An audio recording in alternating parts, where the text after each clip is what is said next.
יואו, איך זה נראה טעים. תראה. תגידו, יש אוכל? אני קצת רעבה פתאום. תודה.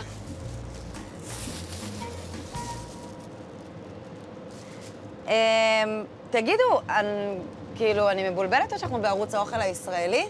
נוסעים לראיין את ג'יימי אוליבר? וזה מה שאני אוכלת? סנדוויץ' הפקה, חבר'ה. טוב. בתיאבון.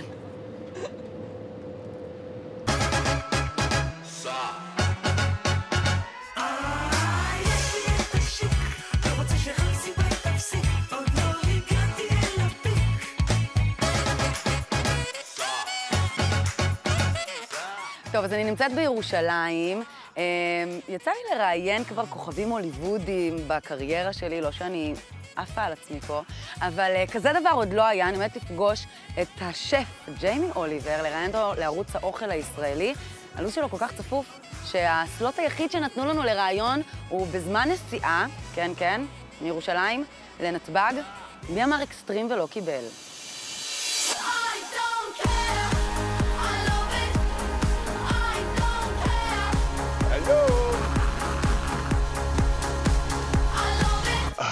Jamie!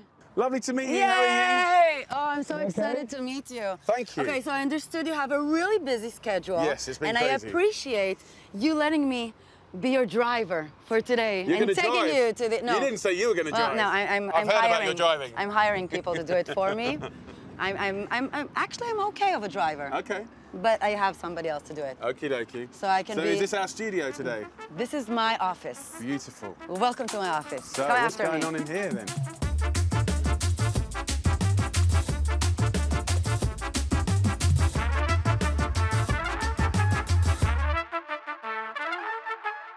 So I'm so happy to meet you. I'm really Thank you. excited. I actually do not know how to cook, but you inspire me. I watch your shows, and every time I finish watching your show, I say, okay, maybe this time will be the one. I'll learn. I don't know. Are you optimistic about me? Cooking always gets people. We'll get you. The question is when. Oh. So one of the saddest parts of my job is I see people that haven't cooked until quite late in their life. So maybe they've got to their 60s. Wow. And they have this look in their eyes, like they've sort of seen the light, and you're like, "You're all right?" And they went, "Jamie, you won't. I've just started cooking." I'm like, "Yeah," and he's like, "Oh, it's amazing. I've done this, I've done that, I've done this." And there's always that little bit of sadness that they've kind of been eating crappy food for like 40 years. I read an interview. You said that cooking makes you a better person. Explain. It does. Why? I think basically humans, wherever they come from, are always nicer and kinder in every aspect if they're closer to the ground, closer to the soil, closer to farming, closer to farmers, producers, and of course, by default, cooking. So if you cook, your brain is already in a different space. But then you have to wash dishes. You got a dishwasher, right? No, but I think like humans are so amazing. Like they've always developed technology to cut corners or make things quicker. And like in a way, like in my opinion, the genius of what does good look like, what does progressive look like. And actually, it's one of the reasons I'm here today is not that everything is innovative. If everything is innovative and everything's forward thinking, like it gets boring, you know. It's also about history. So especially here in Jerusalem, you know, you've got, you know, some of the latest technologies being invented, and then you've got recipes and things that haven't changed for thousands and thousands of years. For me, that's exciting. And actually, that's why I'm here. So wait, it's your first time in Israel. Yeah. What took you so long, man?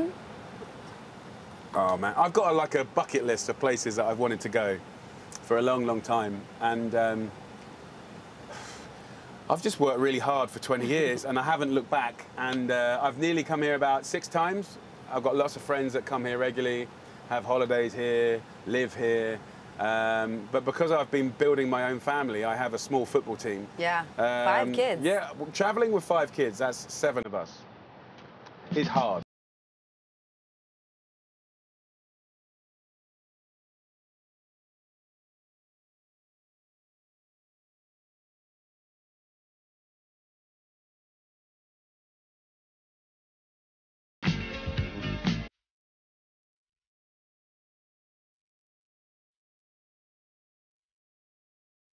You like or no like? Wait, You like? Yeah, we have a big family, and You that's say the way. chamsa. You know what is chamsa? Yeah. What's the other one when you say cool? Sababa. Sababa. Sababa. Sababa. Are you going back home with gifts? What No. did you... No way. Yeah, because you know, we're just after Christmas. You know, I don't want to spoil the kids, and actually, the presents. I don't want to spoil the kids. Nah, Oh my God. Okay, listen. Okay, I'm with you. Do you know who I bought a present for? Who? Me.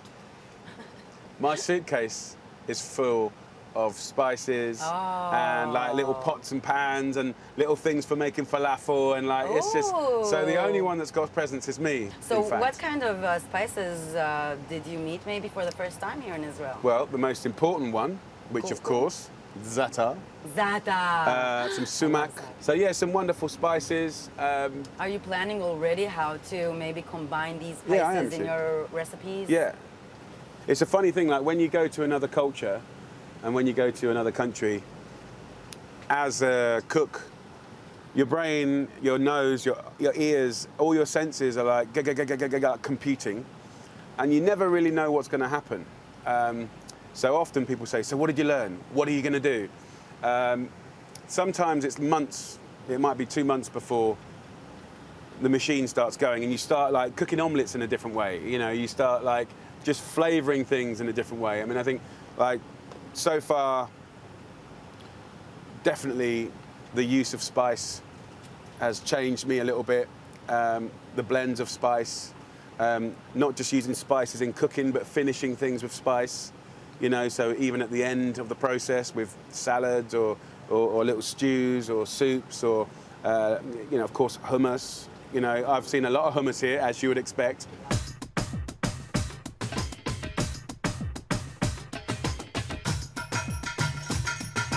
My job is to come to your country and sort of capture it in a very natural way, and many aspects of it. But people have known that I'm here since the second I got here.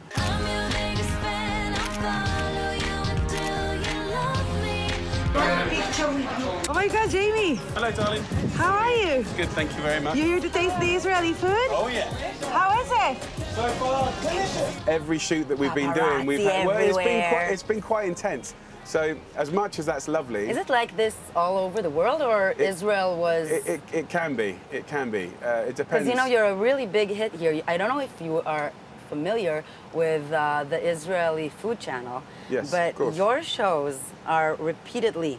And you're a really big celeb here. No, Everybody's talking about, did you see Jamie Oliver? He's in the Carmel Market. No, now he's in this restaurant. I mean, all day long. I did feel a lot of love this week, and I was very touched. And it's kind of hard because there's me that just wants to be normal and be grateful, which I am. It was hilarious. I'd be like filming with a mother and daughter, cooks, incredible recipes, sort of, you know, different aspects of, say, Jewish, sort of Egyptian cooking, a little hole in the wall, incredible ingredients. And there'd be chefs, famous chefs coming up going, why are you not filming with me? And of course I'm like, look, dude, I'm sorry. But, and then people come out with trays of food and bowls of food.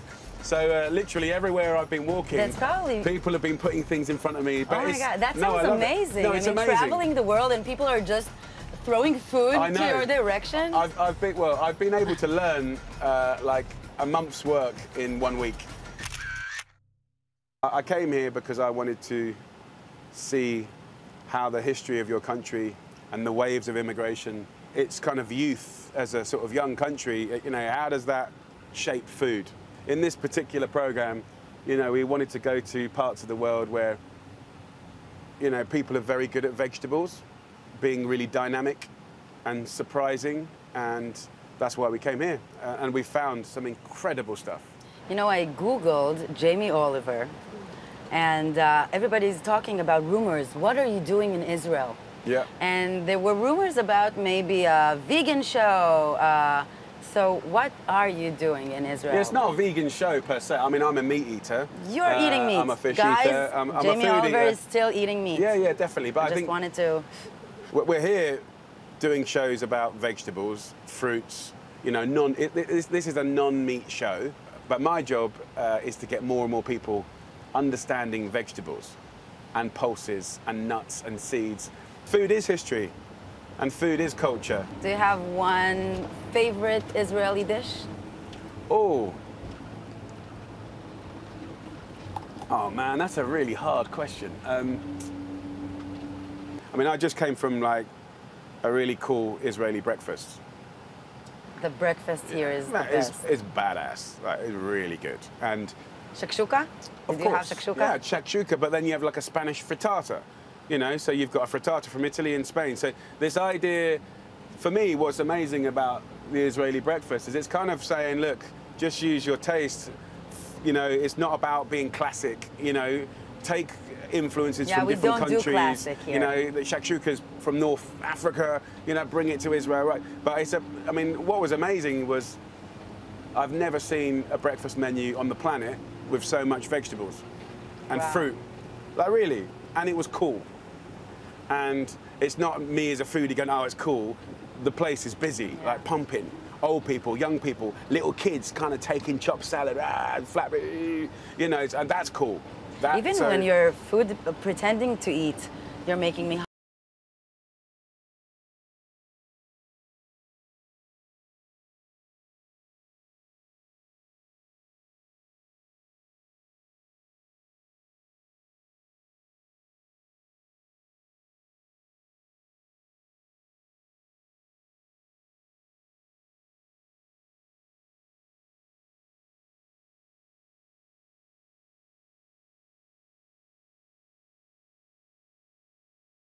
was ever good at.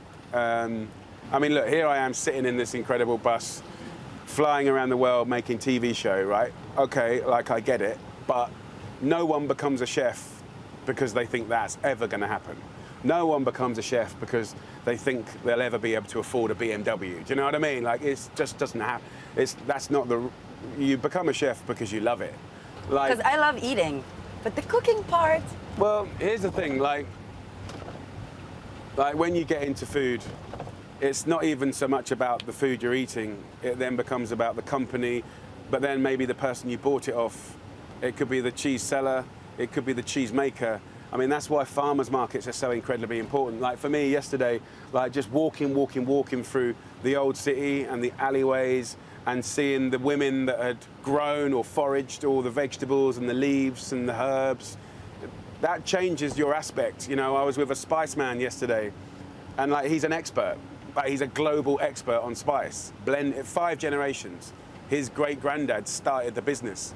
You know, so when you get that, it just fills you up with excitement and inspiration. Do you cook also at home? Yeah, always. Really? Yeah, 100%. See, my wife only cooks for she's like the most, I mean... She's the luckiest girl in the world. Luckiest girl in the world. I mean, she cooks for the kids. Yeah. But when I'm home, I like to cook because, like, cooking is your space, right? So if you want to be stressed and hate it, you will be stressed and you will hate it. No, I want to love it here. I want to love it. But if you want to love it, change me, convert me. Well, I'll tell you what. It's like sometimes, like you have to. I think to enjoy cooking, you have to remove ego and like. So I speak to many people like. I don't cook, I want to cook this. And they'll show you a recipe from one of my books and you go, no, dude, don't cook that. Like, you just said you don't cook. Pick something easy. What do you love? So you got to create the opportunity for success. So don't pick the most complicated thing. Pick something you love that's simple and do what it says and put the music on, pour a glass of wine or have a beer. Wow. So cooking for me at home, 9 times out of 10 is like a massage. And the 1 time out of 10 where it's not is because I've got kids hanging off of ceilings and lights and sort of like falling over or smashing their heads. But you know, no, I cook because it's like therapy. And then I love to cook for my wife because I like to say I love you. So cooking is kind of like, it's a bit like choosing music, right? You know, even if you like rave music or hard, you know, heavy metal, like every day, like on a Sunday, you know, like, so sometimes you want like to chill out and food's the same. Let's cook the pasta. and I want to show you how to make great dishes using just 5 ingredients.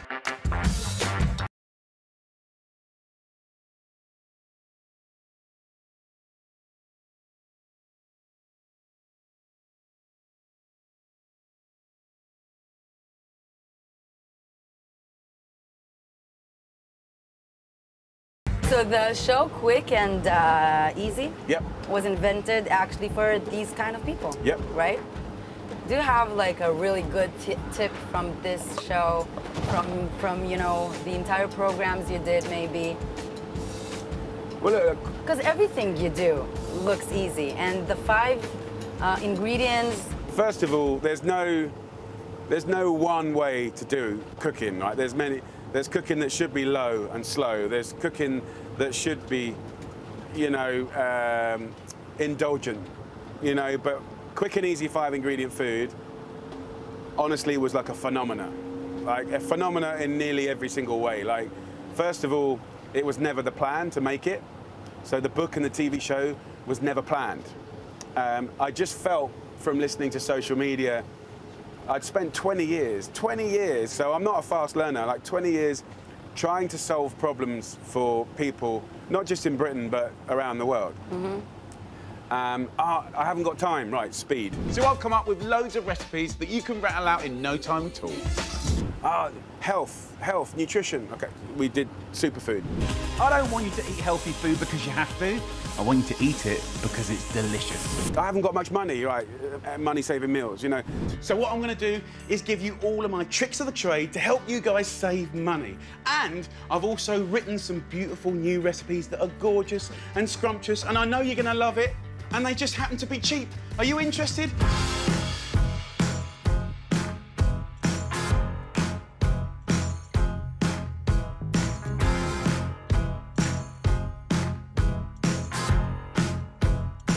That's what I'm talking about right there. Boom! Transformed. My whole career has been split into 2, either going on a journey of discovery or solving a problem. And then Quick and Easy 5 was like this hidden gem.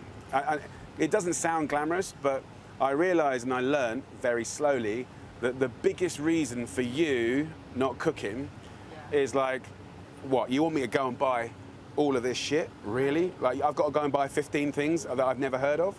So I started to realize that it wasn't speed, it wasn't money, it wasn't nutrition. These are all really important, but actually it was the ingredients. And then I'm like, okay, so I wrote the book in 3 months, the quickest book I've ever written. And it wasn't because I was lazy or cheating, like it was like an energy thing. And I literally went into a supermarket and like locked the doors. I want to write this with ingredients that everyone can buy. So I want it to be really democratic. And I actually wrote it with 4 ingredients. And I realized the 5th one was kind of like the little sparkle. And that's when I could add the tahini. That's when I could add the curry paste. That's when I could add like the zatars and the sort of garam masalas. Do you know what I mean? Like, so if you flick through the book, like probably 3 of those ingredients you already have. And then you just need to add 2 more. I realized the most important ingredient is? Restraint. What not to put in. Oh. Like, what, add this, add this, add this. It's kind of like, it's always adding. And actually, good cooking is about take it away, clarity. And then when you end up with like pasta, cherry tomatoes, some fennel, some mint, you know, okay, how am I gonna cook this fennel and tomatoes to be like intense, like banging flavor? So it kind of, by having less ingredients, you focus the mind, and you have to then get one process as a cook that you can master. So yeah, I'm really proud of that bit of work.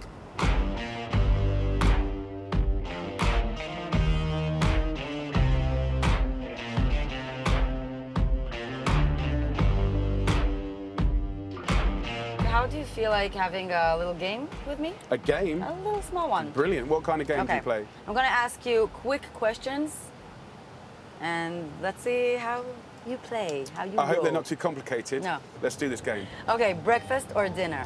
Breakfast. Cheesecake or chocolate cake? Chocolate. Chocolate. Okay, sweet or salty? Salty. What don't you eat? Is there something you don't eat? What don't I eat? Well, there's nothing I don't eat that I can think of. There's things I don't like to eat. Okay, what don't you like to eat? In my job, when I travel around the world, I do get given some really weird stuff that I didn't like very much. So And you have to be polite. Oh, well, it's delicious. Thank you so much. Okay, so you said you have 5 kids. Do you think maybe at least one of them is going through your passion for food? Maybe Buddy, my 4th child. I mean, I've always cooked with all my kids, and I've always taught my kids how to grow vegetables and herbs and salads. It's a fun activity to do with kids. Yeah, and I think like kids, they never necessarily love learning from their parents at certain ages, and they're like that. Their tastes are like that, their mind is like that, their hormones are like that. So I think one of the biggest gifts as a parent you can give a child is to cook, but it doesn't have to be to cook. But I think a respect for food, and environment, and where food comes from, and how it affects their body. I think that's actually a necessity and not a luxury. It's a necessity. And I agree. I think, like, if I had a magic wand, I would wish that every child on the whole planet could leave school knowing how to cook 10 recipes.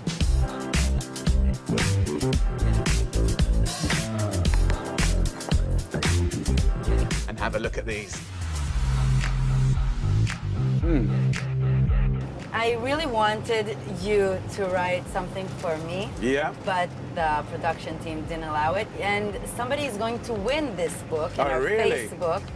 I want it also for myself. Anyway, so you can... Well, I can give you an option. Yeah? So if I was trying to be a problem solver, what we can do is we can sign the book for a competition winner. Yeah. And then I can sign the cover for your daughter as her first cookbook. And then you can go and buy another book. And then you've got 2 complete signed books. I like it. Tell you what you need to do. So, Facebook people, if you want to win this book, you have to give me the ingredients for za'atar. Then you have to add the special ingredient that is invisible at the end. And you have to tell me what that is. So, there you go. Come on, people. Za'atar. You probably eat it every day, but do you know what's in it? Wow. So, big love. Jamie Oliver. And that's for you, whoever that lovely competition winner is. And this one's for your daughter. So what's your daughter's name? Alex. A-L-E-X. A-L-E-X. And do you know why it's good that this is going to go to your daughter? Why? Because this book is 2.5 years' work devoted to incredible women, nonnas, grandmothers. And I wrote this book because I could see that the last generation of the original nonna, grandmother, didn't grow up with supermarkets, fridges, freezers, like the original cook. They were dying, and they were dying quickly. So this is completely devoted to them. And if you flick through the book, what you're going to see is just like page after page of incredible old nonna. She's 92. Wow. Most of these women started to cook around the age of 8 years old. And when I say cooking, I'm talking about on an open fire, with knives, with no one in the house. Wow.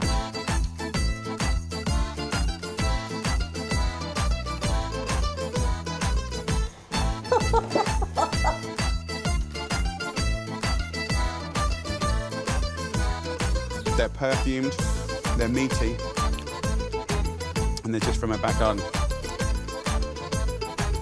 Oh, nonna. Fantastico.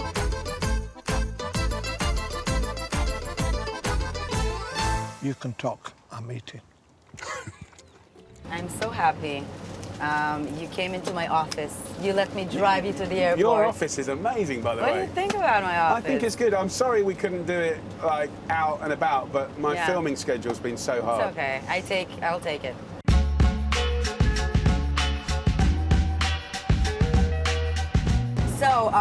just to say goodbye, and I know you have a suitcase filled with Spices. spices. Yeah. But I wasn't sure, so Oh, I haven't got any kakum. how did you say it? That's your language, right? Yes, yes. Kakum. Kakum, it's cute. I'm gonna say Okay. kurkum. So This is the most incredible spice. You're not supposed to snort it. I know. No. I mean, couldn't you say it earlier? Do you use this? No. Amazing in teas, In teas. curries, stews. It's essential. And here, because you're cooking so much, Okay. you have a new apron Nice. of the Israeli food channel. Nice. Let's have a little look here. Maybe you can say ערוץ האוכל. ערוץ, אוכל. Nice. Perfect. Yay. Thank you very much. You're welcome. It's a very good quality one as well. Yes, I can see I see you're you've very spent polite. some money. Yes, no, it's You're nice. a good Englishman. Nice. Very polite. It's a very nice quality one. Thank you again. Pleasure. Thank you. Have a safe Thank you flight. for my gifts. I just wanted to ask you a last question, because I was thinking about if you would have a few more days here, I'd invite you to my house, I would cook for you, but do people invite you to their house? Funny enough, no. Because it's scary cooking No, for you. I'm not hard to please. Honestly, I just love anything that's just good and made with a little bit of care. I have, in the last 20 years, I've had 7 people cook for me. It's terrible, isn't it? No. What do you mean? It's honest, I'm Who are true. these 7 people? Just friends. Friends, only 7 friends who invited you? Yep. Because normally I invite them round. That's the problem. So they're trying to break the Maybe cycle. it's something about the English people. In Israel, it wouldn't happen. No? No, we're very open, friendly, warming. Yeah. So you reckon if I came here for like a week, I might be able to get it up to 10? Yeah, for Okay. sure. From 7 to 10? For sure. Woo! Let's do this.